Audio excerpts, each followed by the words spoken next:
Admiral Emily Reeves stood before the quantum imaging display, her reflection ghosting against the backdrop of stars and approaching alien vessels. 15 years of maintaining humanity's greatest deception had led to this moment. The massive holographic screen showed the Krethak fleet exactly as they wanted to see it. Earth's defenses nothing more than a scattered collection of primitive satellites and outdated weapon systems. "Status update on the facade grid," she asked, her voice steady despite the tension knotting her shoulders. Lieutenant Cooper's fingers danced across his console. "All masking fields operating at optimal efficiency, Admiral. They're seeing exactly what we want them to see. Their scans are bouncing off our outer shell systems, reading late 21st century tech at best." Emily allowed herself a small smile. The quantum masking technology that her team had developed was their greatest achievement, and their greatest secret. To the approaching Krethak fleet, Earth appeared to be a civilization barely capable of reaching Mars, struggling with basic ion propulsion and fossil fuel-dependent colonies. If only they knew about the quantum cores powering every major city, or the network of fold space tunnels connecting Earth's colonies across 3 star systems. The main display shifted, showing new energy signatures from the alien fleet. Emily's smile faded as she recognized the pattern. She'd seen it before, in classified files marked Species Extinction Events, files that documented the disappearance of dozens of developing civilizations across the galaxy. "Run a comparison analysis," she ordered, her throat tightening. "Match those energy signatures against the Arcturus database." The AI processed her request instantly. Results flashed across her neural implant, confirming her worst fears. The Krethak weren't just another expansionist species looking for territory. They were planet killers, systematic destroyers of emerging civilizations. "Ma'am," Cooper called out, his voice tense. "Their lead vessel is launching probe drones. Looks like they're testing our response capabilities." Emily watched as tiny points of light separated from the alien fleet. This was the critical moment. How they responded would set the tone for everything that followed. Too aggressive, and they'd reveal their true capabilities. Too passive, and they might encourage an immediate assault. She opened a secure channel to the defense grid. "This is Admiral Reeves. All stations maintain current protocols. Let them probe. Let them think they're dealing with primitive defense systems that can barely track their movements." The probes crossed into the outer solar system, passing the automated warning beacons that marked protected space. Emily had fought against that designation, arguing that it made Earth look too advanced. Now she was grateful for the bureaucratic oversight that had insisted on it. It gave the Krethak one last chance to turn back. They didn't take it. Her neural implant pinged with an urgent message from the Xenolinguistics Division. The translation of intercepted Krethak communications made her blood run cold. "Primitive species located. Defensive capabilities minimal. Proceed with standard extinction protocols. No survivors necessary for labor force." Emily's fingers curled into fists. The Krethak had just signed their own death warrant, but she couldn't spring the trap. Not yet. They needed to draw in the entire fleet to ensure none escaped to warn others about humanity's true nature. "Send word to the stealth fleet," she ordered. "Tell them to maintain position in the Kuiper Belt shadow. And get me a secure line to the President. She needs to know. This isn't first contact anymore. This is extinction prevention." As she waited for the connection, Emily watched another wave of probes enter the solar system. Let them come, she thought. Let them think they found another easy target. The Krethak were about to learn why humanity had chosen to hide its strength, not out of fear, but because they had learned long ago that appearing weak was the best way to identify those who deserved no mercy. Commander Jack Morrison's hand hovered over the quantum defense grid's primary interface, sweat beading on his forehead, despite the climate-controlled environment of Defense Station Artemis. The station's external cameras showed a beautiful view of Earth, deliberately masked to look like an outdated weather satellite to any watching eyes. "They're approaching the third marker, sir," Lieutenant Sarah Hayes reported, her eyes fixed on the tracking display. 70 seconds until they crossed the line. Jack's neural implant buzzed with incoming data streams, showing him exactly where each Krethak vessel was positioned. Their formation was arrogant. They weren't even attempting to mask their approach or maintain defensive positions. Why should they? As far as they could tell, they were facing the civilization that still used chemical rockets. Package from Admiral Reeves incoming, Sarah announced. Priority ultraviolet. The data burst hit Jack's implant, and his jaw clenched. The Krethak's translated communications confirmed everything they'd feared. This wasn't an invasion.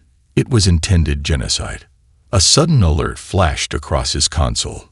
Sir, the Hawking's Dawn just dropped out of stealth to avoid a solar flare. They're right in the invasion path. Jack's heart stopped. The Hawking's Dawn. His daughter Rebecca's research vessel.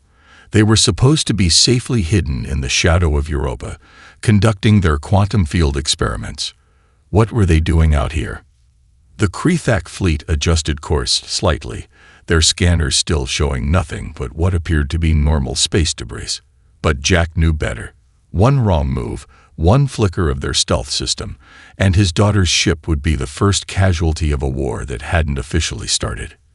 Time to boundary crossing, he asked, his voice steady despite the turmoil inside. 30 seconds, sir.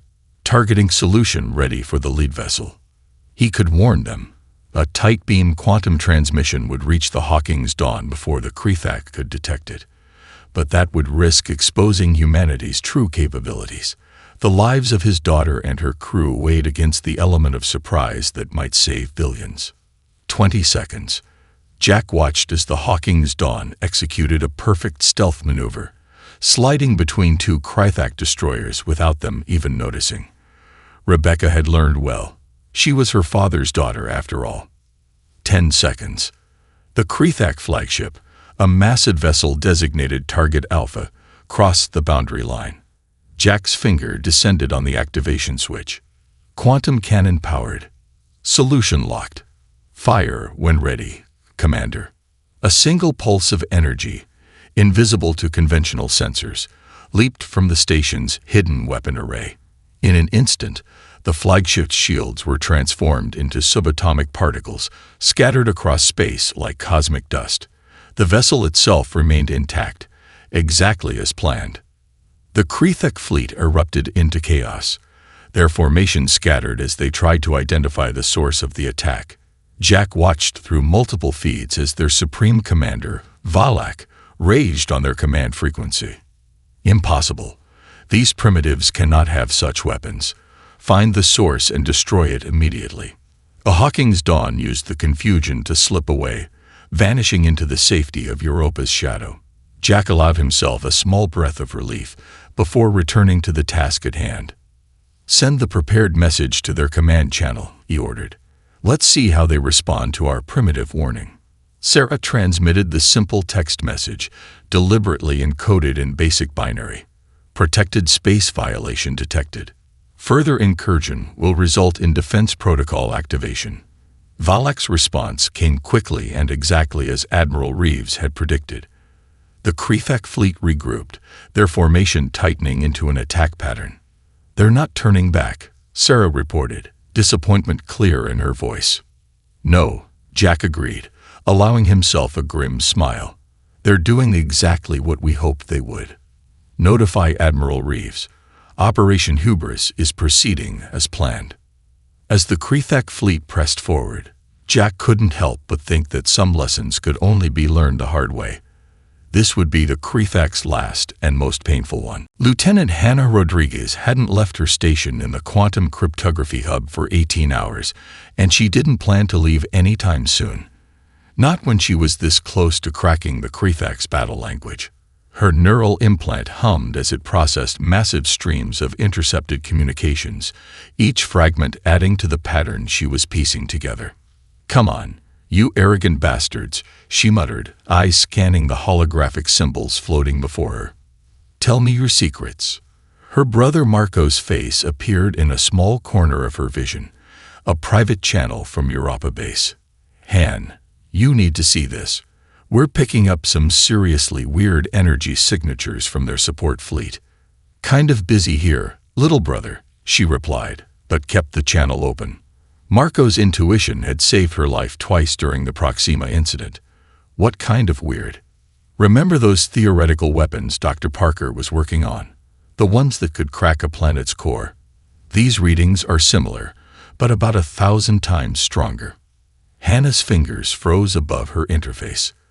The pattern suddenly shifted in her mind, clicking into place like the tumblers of a lock. "Oh God," she whispered.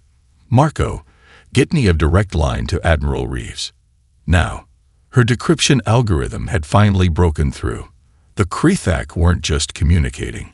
They were coordinating their next genocide. Ship names became death tolls. Coordinates became target lists. 12 civilizations in the last century alone, each one systematically stripped of their defenses. And then, "Admiral," Hannah said the moment the secure channel opened. The attack on the flagship wasn't just a show of force to them. It was confirmation. They think we've somehow stolen technology from one of their previous victims. They're accelerating their timeline. She pushed the translated data through the quantum network. Reeves would see what she saw. The Krethak's methodical approach to extinction. First, they would target civilian populations with their core cracker weapons, assuming any military response would be crippled by the loss of homeland support. How long until they're in firing range of the outer colonies? Reeves asked. Hannah checked the trajectory calculations. 43 minutes at their current speed. But there's something else. She took a deep breath. They're not just destroying civilizations. They're running from something. There are references to the Great Pursuit in their historical databases. Whatever it is, they think wiping out developing civilizations will hide their trail. Can you get warnings to the colonies without revealing our quantum communication network? Hannah's fingers flew across her interface. Already on it. I'm masking the warnings as routine maintenance signals. The evacuation protocols will look like standard drills to anyone watching. Marco's voice cut in urgently. Hannah, those energy signatures just spiked. They're charging weapons. She split her attention between the evacuation protocols and the incoming tactical data. The Krethak fleet was spreading out, taking positions that would look random to a primitive civilization, but that she recognized as a standard extinction pattern. Admiral, she reported, they're positioning for a simultaneous strike on multiple targets, but they don't realize they're actually moving into our trap grid. Through her neural link, Hannah could feel Earth's stealth fleet moving into position, each ship precisely placed to spring the trap. The Krethak's own formation was making it easier, spreading themselves thin enough that when the quantum nullification field activated, they'd be isolated from each other. Time to full deployment? Reeves asked. Hannah checked the grid status. 15 minutes until all ships are in optimal position. But she hesitated, watching new data scroll past. The Krethak are accelerating their weapon charge-up sequence. We might not have that long. Keep monitoring, Reeves ordered. The moment they commit to firing, we strike. We can't risk letting those planet killers discharge. Hannah nodded, though her stomach churned at the implications. They were about to reveal humanity's true capabilities to an enemy that had destroyed a dozen civilizations. If they failed, Earth would join that list of extinction events. Marco, she said quietly over their private channel, whatever happens in the next few minutes, stay safe. Her brother's response was interrupted by a sudden surge in energy readings. The Krethak were powering up their main weapons. It was time. Colonel Marcus Thompson watched through multiple quantum feeds as the Krethak fleet approached his masterpiece. The holographic colony shimmered in space, a perfect replica of New Athens Station, complete with false heat signatures, electromagnetic emissions, and even simulated civilian communications. Status on the quantum field generators, he asked, his neural implant processing tactical updates from a dozen sources simultaneously. All 19 generators maintaining stable output, sir, Lieutenant Chen reported. The hologram will hold until they're fully committed to the attack. Marcus had spent 20 years perfecting this technology, creating illusions so perfect they could fool even the most advanced sensors. But watching the Krethak prepare to attack what they thought was a civilian target made his blood boil. "Sir," Chen's voice cracked with urgency, "they're deploying their cosmic radiation bombs. Energy signatures are, God, they're off the charts." The tactical display showed the cruel efficiency of the Krethak attack pattern. They weren't just trying to destroy the station. They were positioning their weapons to ensure maximum civilian casualties, to create a death cloud that would linger in space for decades. "Maintain simulation," Marcus ordered, his voice steady despite his rage. "Let them commit fully to the attack." The first cosmic radiation bomb launched, its trajectory perfect for what would have been a devastating strike on the station's residential ring. Marcus watched the countdown, timing it precisely. 3 seconds before impact, he gave the order. "Execute Protocol Shadowfall." The holographic colony flickered once and vanished. In its place, the massive form of the Earth defense ship Prometheus decloaked, its quantum shields already at full power. The Krethak bomb impacted harmlessly against barriers designed to withstand the death of stars. "All ships, execute attack pattern Omega," Marcus commanded. "Show them what humanity can really do." Space itself seemed to ripple as Earth's stealth fleet revealed itself. Hundreds of ships, each more advanced than anything the Krethak had ever encountered, emerged from quantum shadows. The trap was sprung. But the Krethak weren't finished. Their flagship, still bearing the scars from Commander Morrison's warning shot, launched a desperate counterattack. A beam of concentrated cosmic energy lanced out, not at the military vessels, but toward humanity's actual civilian station hidden behind Jupiter's moon. Callisto Station's shields aren't rated for that level of attack, Chen reported, fear evident in his voice. 10,000 civilians. Redirect shields from sectors 3 through 7, Marcus ordered instantly. Deploy quantum mirrors. The Prometheus's advanced defense systems responded instantly. Arrays of quantum-engineered crystals materialized in space, catching the deadly beam and splitting it into harmless fragments of light. But the effort cost them precious seconds of offensive capability. The Krethak used that moment to regroup, their ships forming a desperate defensive sphere. Their supreme commander's voice boomed across all frequencies, no longer bothering with encryption. "You dare deceive the Dominion. Your civilization will burn for this treachery." Marcus allowed himself a grim smile. "Send them our response." Chen transmitted the message they'd prepared. "Protected space violation. Final warning. Your species has committed genocide 12 times. There will not be a 13th. The quantum nullification field activated, trapping the Krethak fleet in normal space.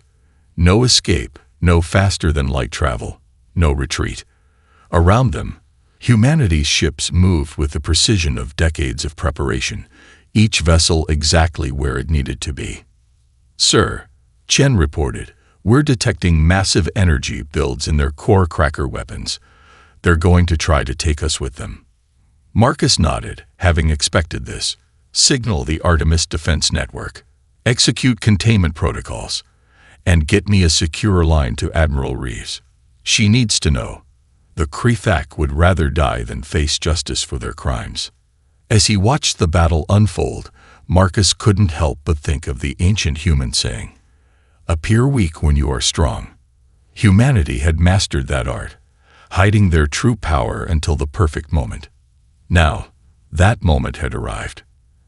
And the galaxy would never be the same. Captain Jessica Wells felt the neural interface sync with the captured Krethak vessel's systems, alien data flooding her augmented consciousness.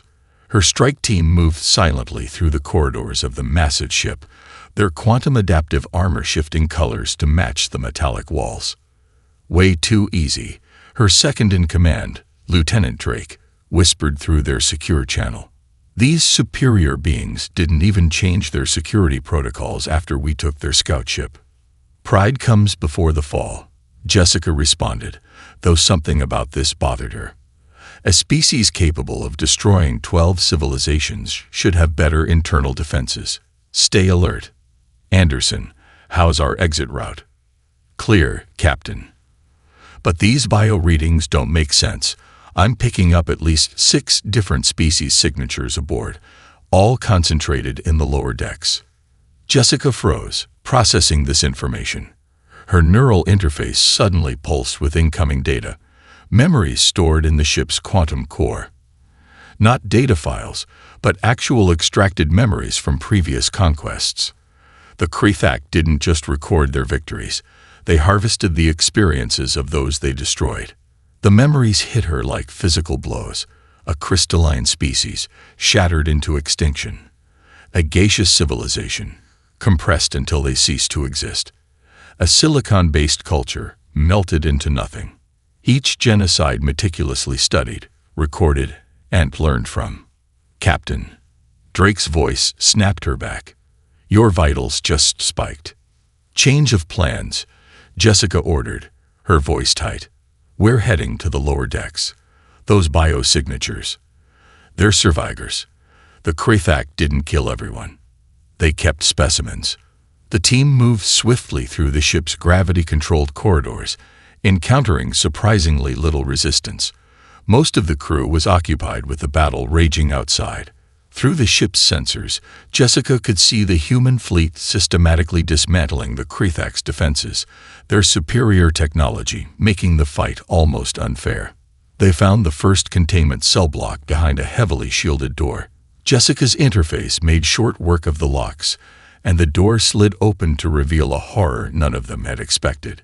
Dozens of beings filled the chambers, each one clearly from a different world. Some floated in specialized atmosphere tanks, others stood in gravity-adjusted cells, and still others existed in conditions that seemed impossible to sustain. Dear God, Drake breathed. They're all connected to some kind of neural network. Jessica's interface confirmed it. The survivors weren't just prisoners. They were living databases, their memories and knowledge continuously extracted to help the Krethak perfect their extinction protocols. A sudden alarm blared through the ship.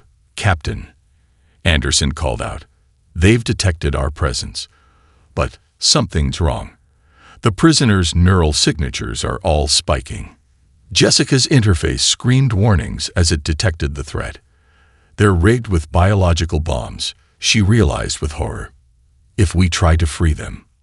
Correct, human, a new voice echoed through the chamber. Supreme Commander Valak's hologram materialized before them. Did you think we would make it so easy? These specimens are our insurance. Their neural networks are linked to quantum detonators. Free them, and they die. Leave them, and they suffer. Choose. Jessica felt the weight of countless alien eyes upon her. Through her neural interface, she could sense their fear, their hope, their resignation. But she could also sense something else, a pattern in the neural network that seemed familiar. Anderson, upload program Blacklight to my neural interface. Drake, prepare for atmospheric decompression. Everyone else, quantum shields at maximum. Captain, Drake questioned, but was already moving to position. They built this neural network using technology they stole from their victims, Jessica explained, her mind racing through calculations, including quantum algorithms they didn't fully understand. She reached out through her interface, not to the prisoner's restraints, but to the network itself. The same quantum principles that humanity had mastered decades ago were hidden in its code, waiting to be properly awakened. Valak, she said to the hologram, allowing herself a small smile. You really should have studied those stolen quantum algorithms more carefully. Her interface pulsed once, and the entire neural network inverted on itself, transforming from a prison into a gateway. Now she just had to hope humanity's medical ships were ready for a lot of unexpected patients. The real rescue was about to begin. Dr. Alex Parker's quantum lab aboard the EDS Prometheus had never been this crowded. 3 emergency holographic displays showed cascading energy patterns that shouldn't have been possible, while a 4th displayed the Krethax planet killer charging sequence.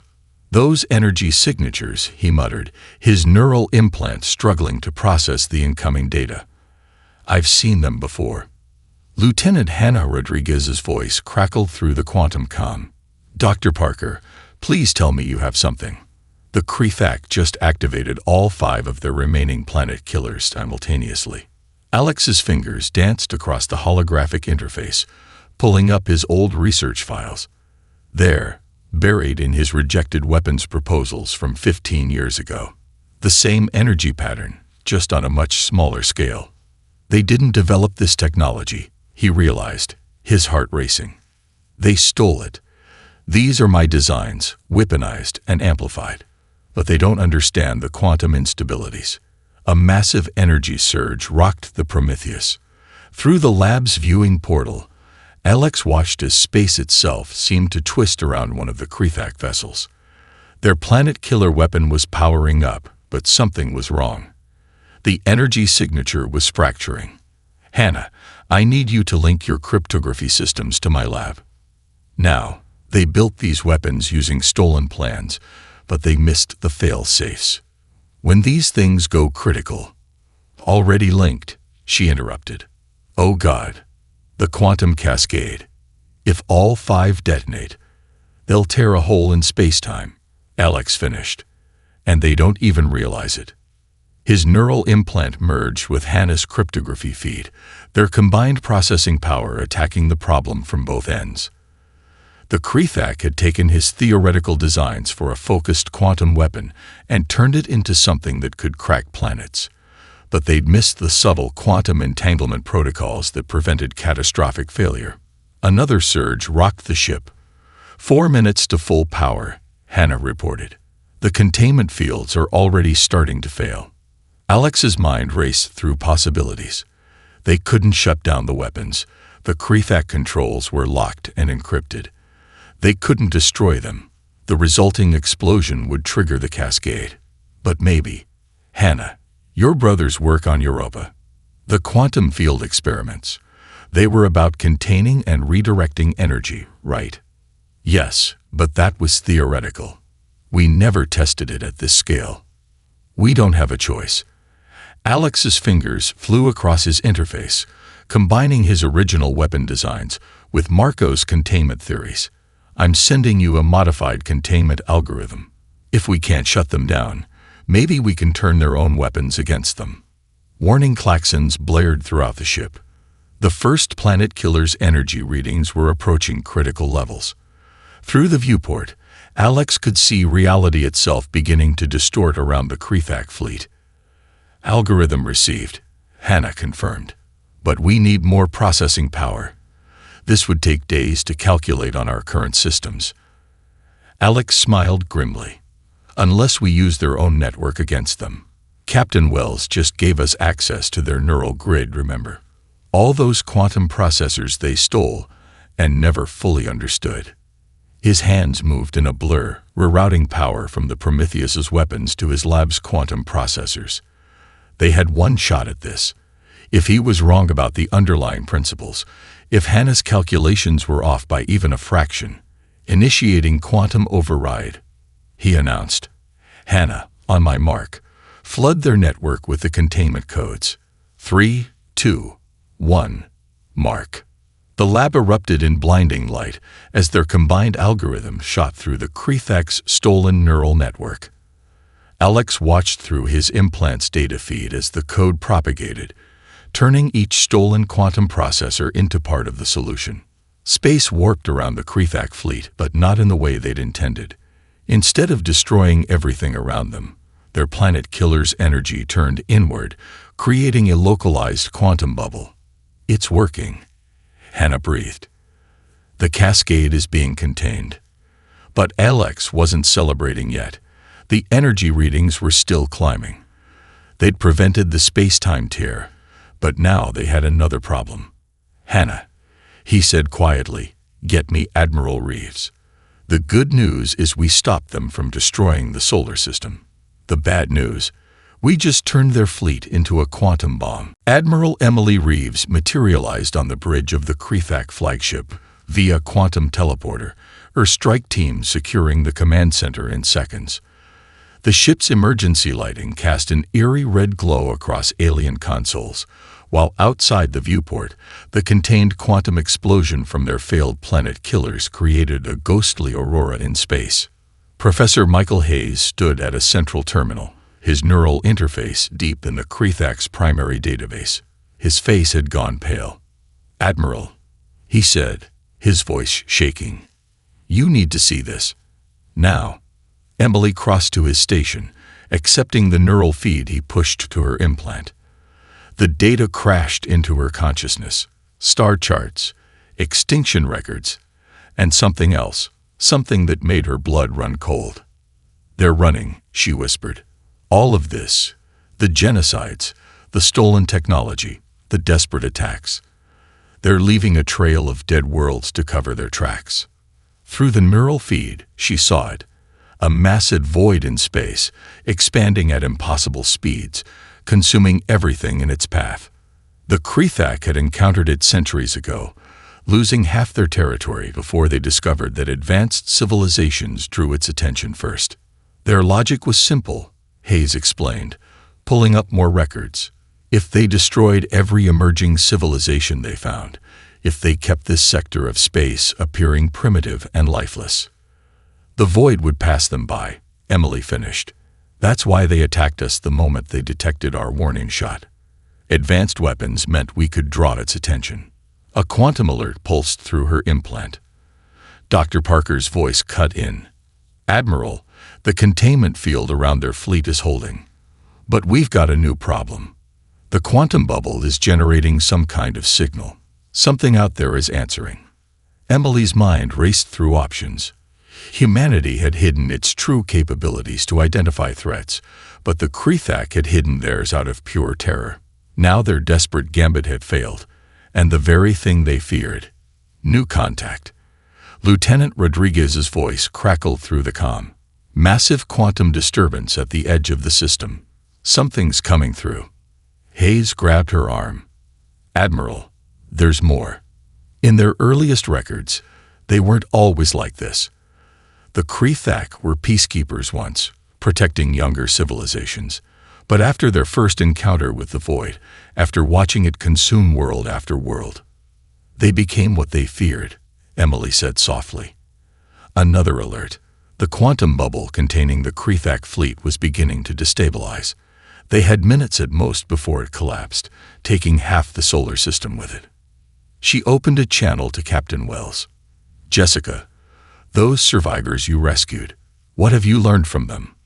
"They're terrified, Admiral. Not just of the Krethak, but of something they say follows destruction. Some kind of cosmic predator that feeds on advanced civilizations. The Krethak told them it was their fault for advancing too quickly, for drawing its attention." Emily's decision crystallized. Humanity had spent centuries hiding their strength, developing technologies in secret, preparing for threats exactly like this. But perhaps there was another way. Not just to fight, but to save. "Professor Hayes, how much of their original peacekeeping protocols remain in their systems?" Hayes dug deeper into the archive. "Buried, but intact. They couldn't bring themselves to completely erase what they once were." "Dr. Parker, can you modify the containment field to include quantum masking? The same technology we use to hide Earth's true nature." "Yes, but it would only buy us minutes once that thing arrives." Emily smiled grimly. "Minutes might be enough. Lieutenant Rodriguez, prepare a first contact package, but not for the void. For what the Krethak used to be." She turned to the viewport, watching the quantum aurora ripple across space. Somewhere out there, humanity's greatest challenge was approaching, but they had something the Krethak had lost: hope. "All ships, this is Admiral Reeves.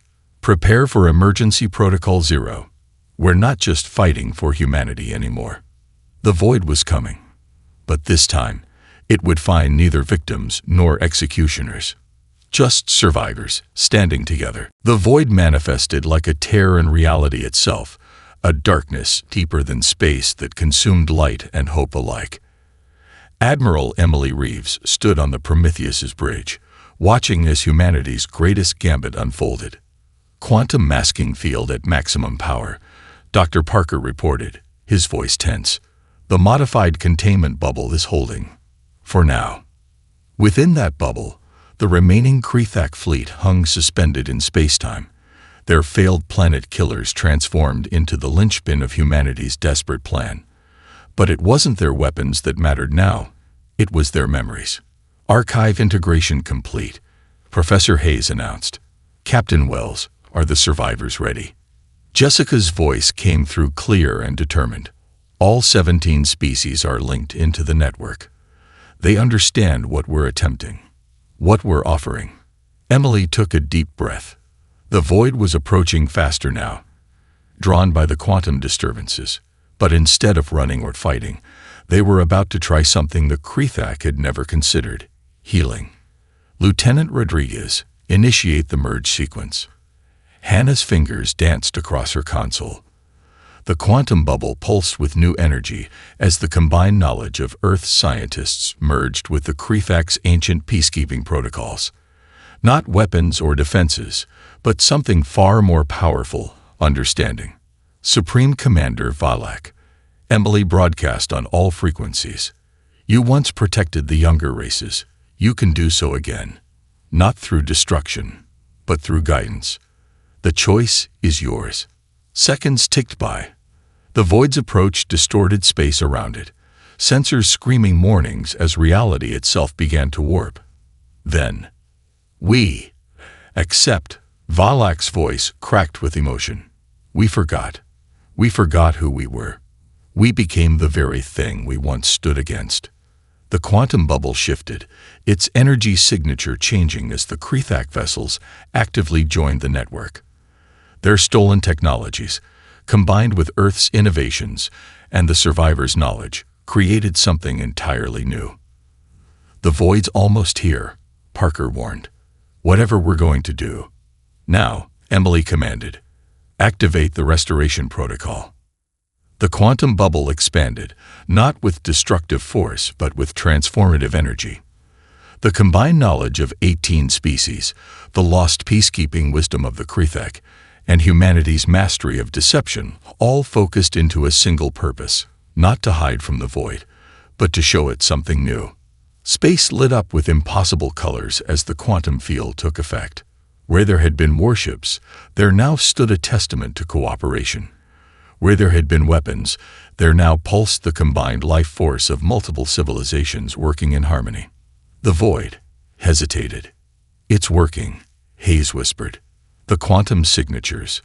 It's never encountered anything like this before. Not destruction or advancement, but evolution, cooperation. Emily watched as the darkness that had terrorized the Krethak for centuries slowly began to retreat, not out of fear, but out of something like respect. The combined energy of 18 species working together had shown it something no single civilization could: the power of unity. Admiral, Jessica called. The survivors, they're requesting permission to stay, to help rebuild what was lost. They say there are others out there, hiding like they were, who need to know there's another way. Emily smiled. Professor Hayes established the new boundary markers. The protected space isn't just for Earth anymore. Lieutenant Rodriguez, prepare the historical database for future encounters. What should we include? Hannah asked. Everything, Emily replied. The deception, the war, the truth. Let others learn from both our mistakes and our solutions. The void retreated fully, leaving behind a changed galaxy. The Krethak ships, no longer instruments of extinction, began the long process of transformation back into peacekeepers. Earth's fleet stood guard, not as conquerors, but as guardians of a new way forward. Years later, when the next species encountered the protected space boundary, they found not a warning but an invitation. The historical markers told not just of humanity's strength, but of their wisdom in choosing understanding over vengeance, unity over destruction. The last mistake of the Krefak had become the first step towards something greater, a galaxy where species lifted each other up instead of tearing each other down. And in the depths of space, the void moved on, having learned its own lesson about the true nature of advancement.